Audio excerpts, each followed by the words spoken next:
And welcome to the Wednesday live stream from Dulcimer Crossing. My name is Steve Yulberg, and oops, I've got to change what my title thing is. Forgot to do that. We want to look today at two principles. The principles are one for the mountain dulcimer and one for the hammer dulcimer, but they're two things that I think are pretty foundational and very helpful for accurate playing on both instruments and anxiety reducing. So let's see, we're going to call you back. And that is when we are playing a mountain dulcimer. Let's start with the mountain dulcimer today. When we're playing a mountain dulcimer, and then we'll get rid of our cover because it gets in the way of what's happening, that we have all these frets and we have fingers. And what finger should I use? Is the question that a lot of people ask me. And in my classes and workshops recently, and in my classes, my 6 weeks classes that are going on right now, I get these questions a lot. And they tend to be, I watch people play, and some people only use their finger. Some people only use their thumb. Some people use their fingers here, but then their thumb does all the work. Some people use their first and their second and their third. Some people use their pinky, their third and their first, and don't use the second. And how do I navigate all of this? The simple way that people first use, and I do and did, is just using a single finger, and that makes me have to think about numbers and a whole lot of numbers in a row. And the numbers are helpful for remembering which frets I'm going to be using. But the problem I have with that is my brain doesn't process numbers too well. And if I have to keep thinking it's this number, it's that number, it's this number, I'm not playing music. I'm reciting numbers. And I'm worried about whether or not they're in order. I'm not listening. I'm not paying attention to what my ears are telling me. So one of the things I started doing when I noticed how fluidly some people played and I was not playing fluidly or smoothly, and because I wasn't doing that, I couldn't go fast. And of course, everybody wants to go fast. Not true, but there are a lot of people that want to go fast. I developed these fingering exercises. I call these spiders.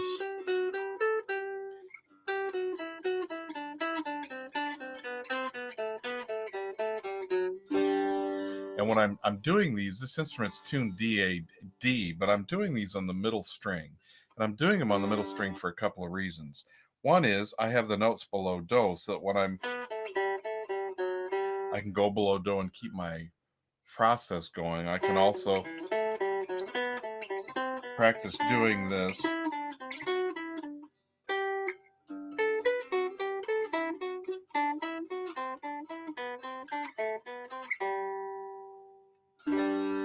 And it lets me also add drones when I want to, and the drones are going to work. And this works on a DA instrument as well. So I have one exercise that can work on instruments with two different tunings. It's just if I'm playing a DAA instrument, I can play either the middle string or the melody string. On a DAD instrument, I can play on the middle string, and we can have a room full of people not tuned together, but we can still do the same exercises. Now, obviously, the the fingers can go to any string and play them. You can do that. You can choose where you want to play the exercise. But the point is, I'm assigning one finger per fret, and when it comes times to move, this is why it looks like a spider, which is what somebody told me my hand looked like. I do a lot of playing when I'm playing intricate melodies with three fingers. And how do I do that? I start by thinking, where do I start the pattern? I don't think I need a 3, 4, 5. I start 3. And then 4, 5, 6, 7, 8, 9, 10, 9, 8, 7, 6, 5, 4, 3. and it lets me think about one thing at the beginning of each measure or the beginning of each pattern rather than all the slew of numbers. Now, I created these exercises so I would be more comfortable. Also, as I go up and the frets get closer together, I get used to what it feels like to do that. And then as they get further apart, I get used to the distance that they have is greater, closer to the nut. And as I do these exercises, it's the kind of thing I can do when I'm looking away. And I can look down every now and then, or I can close my eyes.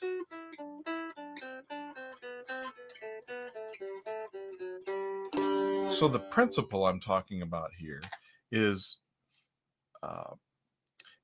using my hand together as a team, instead of thinking I've got to have one finger and it's got to do all the notes. I'm using my hands, but I'm practicing this outside of the song. I've got these exercises that I'm going to practice, and with my 5-finger practice regimen, tune up, warm up. The warm up can be this exercise, because I don't have to have anything written down. I have to focus just on my fretboard and my fingers. And that's what's needed in order for me to do the playing. Now, if the exercise is the hard thing, then I tune up, I warm up, and I do the hard thing. And then I do something that used to be hard. Then I memorize something that's often something that used to be hard. That can become my warm up. And I can cycle through new material. I can cycle through my repertoire that way with my 5-finger regimen, is what I call it. And this is what I share with all my students. Now, I've shared some benefits for doing this, but the other reason is if you're into fiddle tunes, there's a lot of songs that behave this way.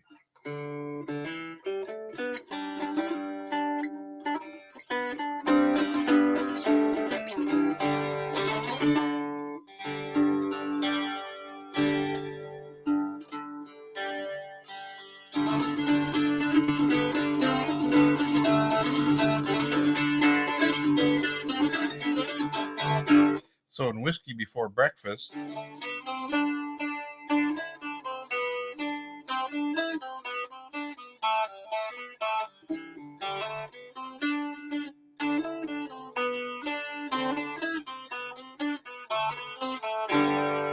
that's let me do that with the overhead view also.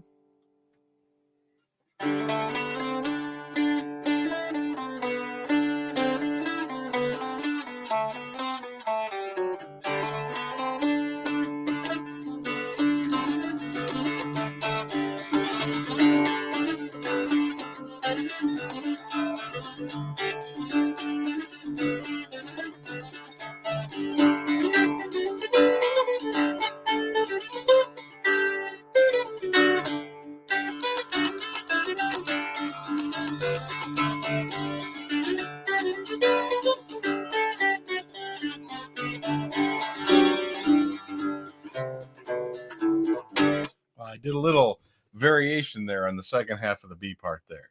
But you'll notice that as I was playing, and then I would shift not only because I'm at 4, but I have to think what's next. So because I'm not just using one finger and trying to think of all the numbers I'm playing,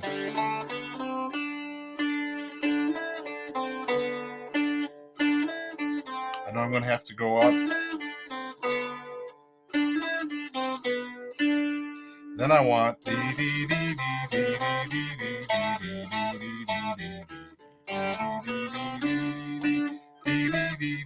so in there, I'm playing the same fret a bunch of times, but I shift my fingers because I'm also thinking about what's coming next. So the principle is let these work together and plan for where I'm going next. Not only do I have to think about where am I, it's where did I come from, where am I going next? That's how I make my decisions about what's going to be the least anxiety producing way to play the music and which one's going to actually help me be more accurate. Now, my accuracy is still a little challenged on the hammer dulcimer with my new eye lens in my eye and the glasses that are the old glasses and stuff, but there is a similar principle. It's not about the fingers working together, but it's about where do I see when I'm playing on the hammer dulcimer. Now, that gives me almost the major scale that I'm ready for, except for that flatted 7. When I play this way in the box, I get that major scale that I was looking for, but it also keeps it within 4. And if you compare what I'm doing with my mountain dulcimer, I'm keeping everything within 3 or 4. And I'm trying to do the same thing here because my brain works better that way. And this week in one of my classes, there was a place where we had to play the C sharp, which is right here. There's no other place to get that. But the B and the A are in these places. Oh, this tune, Julianne Johnson.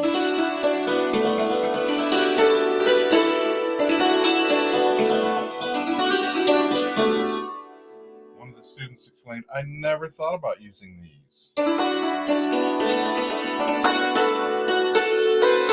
so I said, were you playing it straight? If I play it straight,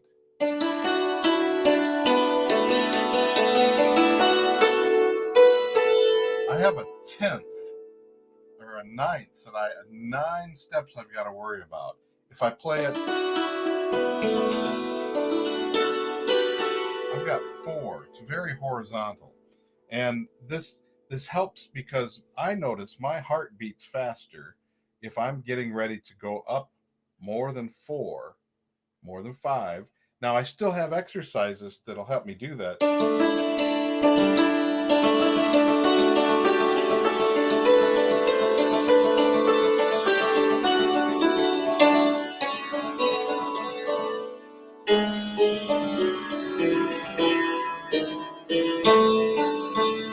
When I'm doing these are mechanical, but what I'm trying to do is get used to jumping further with one hand and then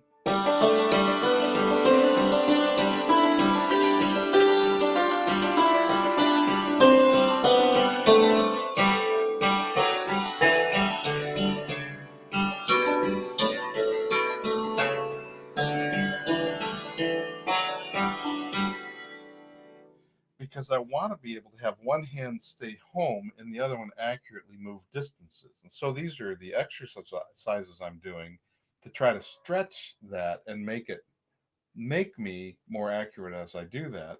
But in the process of doing that,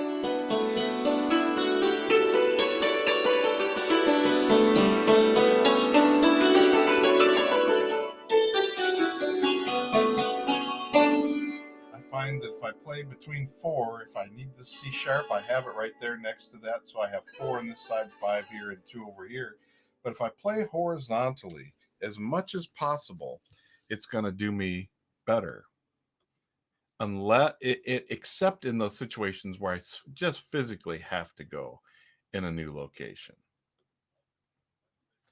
Let's turn off the sound there because let's go and see. So now it says the like button has moved. Interesting.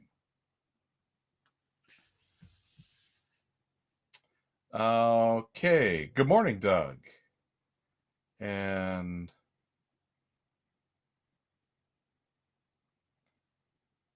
aha, yes, you're describing the kind of 5-finger way of playing where you have a capo that you're creating with your hand, the middle ring and pinky.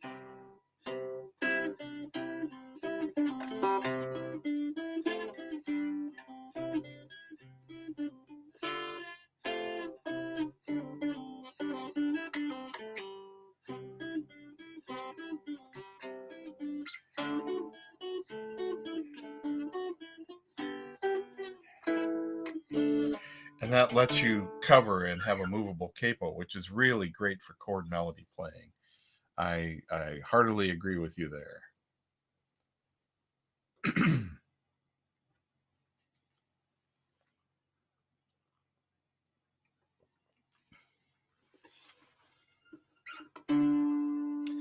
And so the 2 principles that I'm talking about today are, and I'll put you back up over here.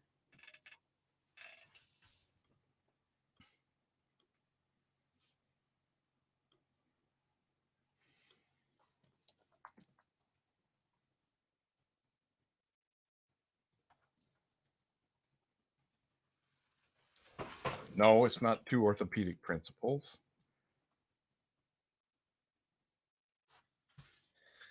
This book keeps adding in stuff. So the two principles with the left hand, it's play with many fingers and practice with many fingers.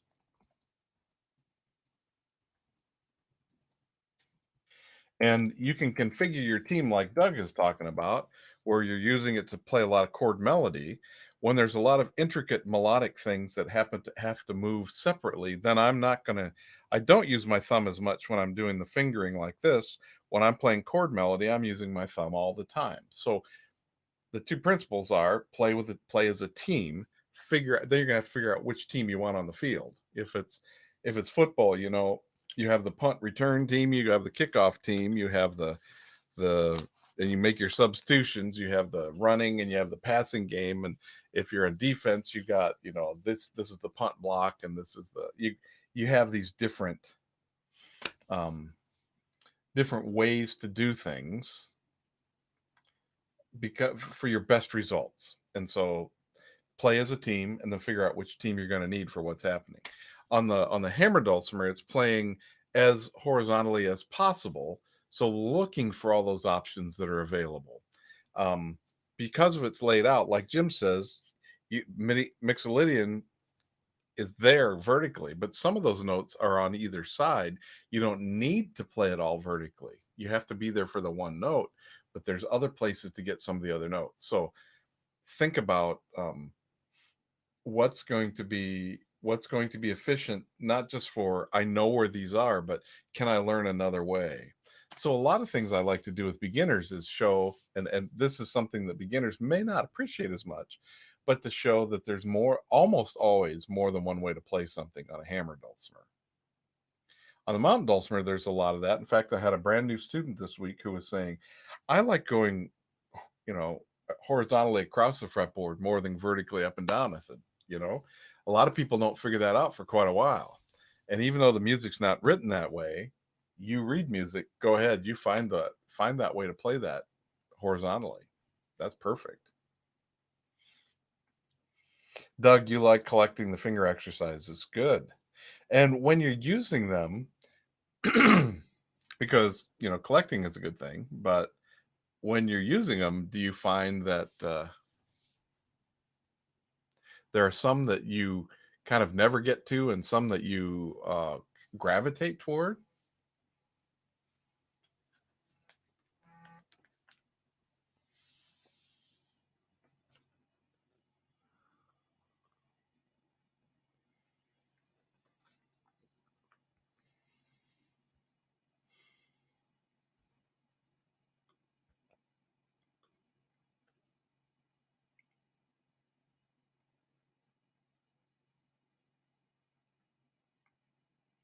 We'll talk about some other things in the future, but right now those are the two things I want to focus on. Is when I put my fingers together instead of an individual one is when I found some advancement with my playing on the mountain dulcimer.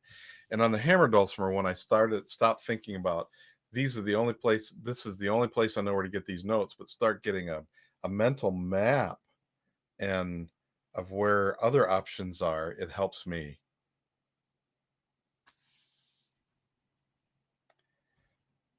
It helps me visualize where the tune could be, which is why with the beginners, I was saying they don't appreciate as much, because we tend to say, I want to be in a world where there's just one way to do it, the right way to do it.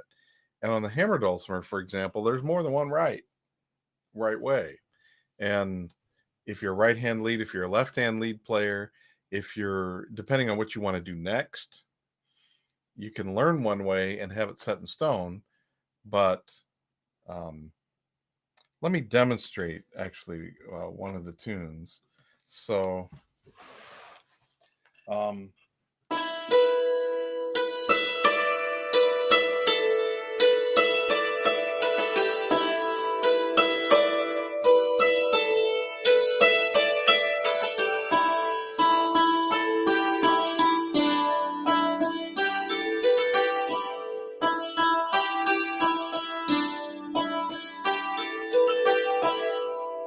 That's playing purely horizontal to play Cluck Old Hen.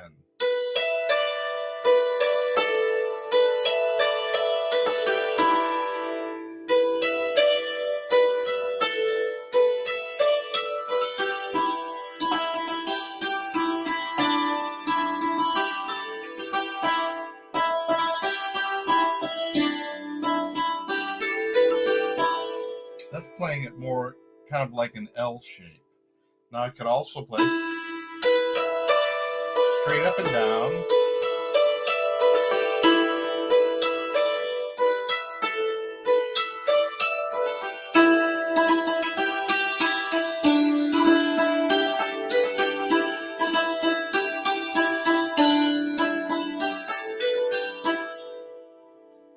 And what I do when I'm in a jam session, when the tunes are being played over and over again, somebody calls a tune like that, I'll play it the first time through the way I want, the way I'm more comfortable doing it. But in order to keep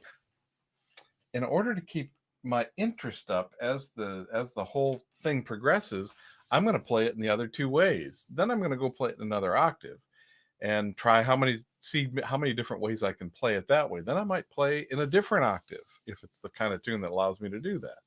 But I'm looking for how can I find all the possibilities, because that makes it, if I accidentally have the wrong hand up, then I'm ready to play and it's not the way I was ready thinking I was going to. I have options now because I know I've already been to all the other options.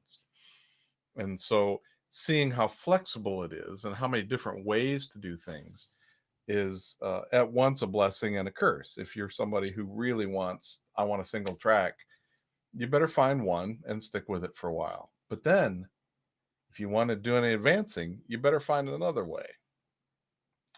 Because there are several times I've worked out a way to play a tune, and then when I want to add some harmonies, I want to add chords, I want to do some runs and fills in between the melody notes, I find that I've painted myself into a corner when I only know one way to play it. But if I have other ways of playing it, then it's like I have the Velcro sticking out to put the new things on, to attach the new ideas. Doug, you say you're looking for a progressive set of exercises. I guess that's going to depend on what your end goal is, whether or not they progress in that direction. Oh yes, on the hammer dulcimer arpeggio, playing 2-octave arpeggios. Yes, I know what you're saying there. I do have a way that keeps me from having to do that, but if I start on a G,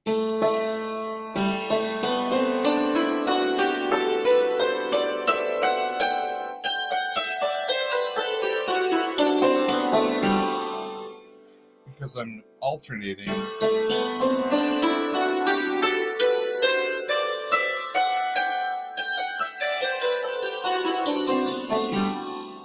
starting with my right hand,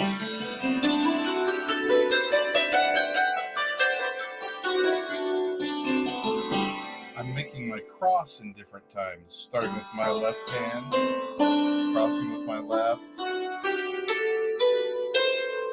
Now I gotta either get under here or keep going straight up. Starting with my right hand, I have to get underneath or go up one more. And cross with my left hand on the E. Cross on the D.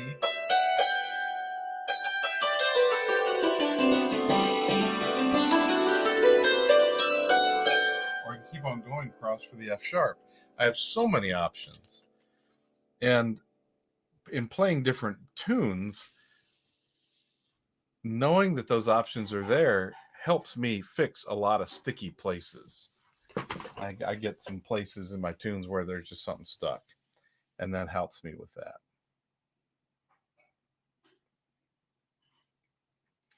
So hammer dulcimer, the principle is horizontal as much as possible, if only to find what the other options are.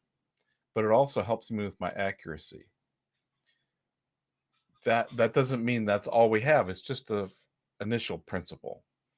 And with mountain dulcimer, it's let your fingers work together as a team. find the teamwork that's going to work the best for you.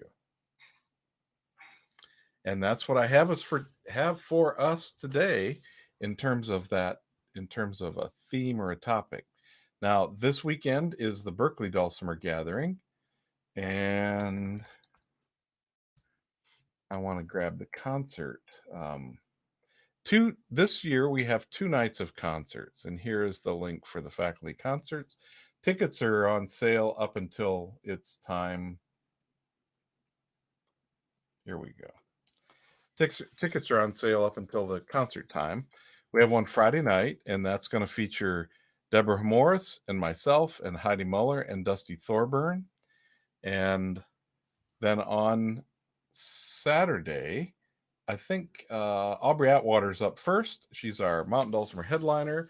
And then Ilis Mears is our Hammer Dulcimer headliner, national champion from Missouri. And then Erin May Lewis, who is our homeroom host, and also our she's going to be leading our song circle, is performing in the concert on Saturday night. And then Sunday there are more in-depth workshops, but the registration for all the workshops is closed. So that's coming up this week. The Quarantine Dulcimer Festival registration is still open for that. And let's see. I don't think it's telling me yet right now when the deadline is for that, but there are still several. Some workshops have sold out. That always happens, but there are several that have some room as well. I'm wondering if it didn't show up. I needed to do something. I need to do more than just copy it. I need to actually push send. And the nice thing about the Quarantine Festival is that there are so many different instructors, so many different workshops, that it's always possible to find something new, to find a new instructor. As well as sometimes people like to repeat a workshop because they didn't feel like they got it. It just didn't really sink in the first time. Now, another feature of the Berkeley Dulcimer Gathering is that on Sunday, vendors. Here we go. This is the vendor time. These are open to everyone. You don't have to have a ticket to the festival in order to attend the vendor space. We have 5 different vendors that are going to be hosting a Zoom room time.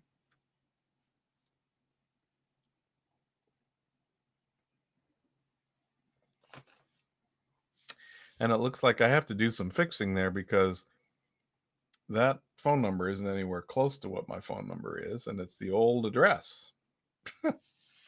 But why I'm telling you about this is, and this time is going to be 12:45 to 2 p.m.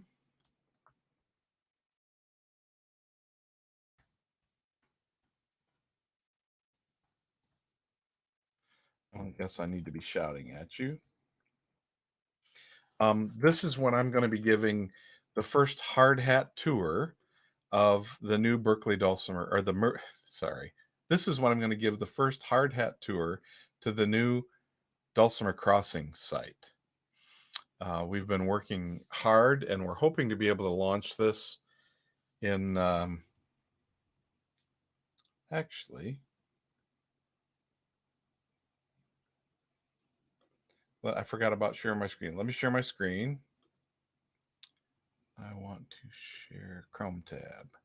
Here's the Berkeley Dulcimer Gathering Sunday virtual workshops, or virtual vendor opportunities. And each one of these is a link to open the Zoom room where the vendor will be. And so New Harmony Dulcimers, Folkcraft Dulcimers, and Dulcimer Players News, and McSpadden's Dulcimer Shop. This is the only second year we've had Hammer Dulcimers as a workshop opportunity, and we were not able to get any Hammer Dulcimer there with some people with some interest, but we weren't able to scheduling. We didn't ask them soon enough for them to get it on their calendar.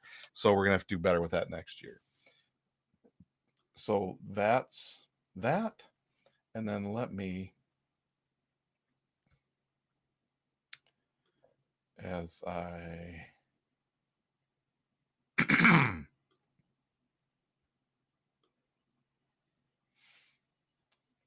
let me share this one from you'll have one more peek here. In the new Dulcimer Crossing site, this is one of the most popular things that gets viewed on our current site. So it's using classic rock licks to teach how the mountain dulcimer works. And this is particular a lesson on building power chords. And we have the ability to print the thing you're looking at with it, as well as you can download that. So this is, yes, the vendor time is PDT. Thank you for asking that, Jim. So we're going to be able to look around, and we obviously the full course library is not fully here yet, but we're in the process of moving things over, and want to give you just a hard hat look behind the scenes of what's coming. And we'll do a transitional soft kind of launch, and then a grand launch for those of you who are already Dulcimer Crossing members. We'll let you know what's coming, but we are excited about that. And I guess that's our time. The one other thing I want to mention is next week we're going to have special guest.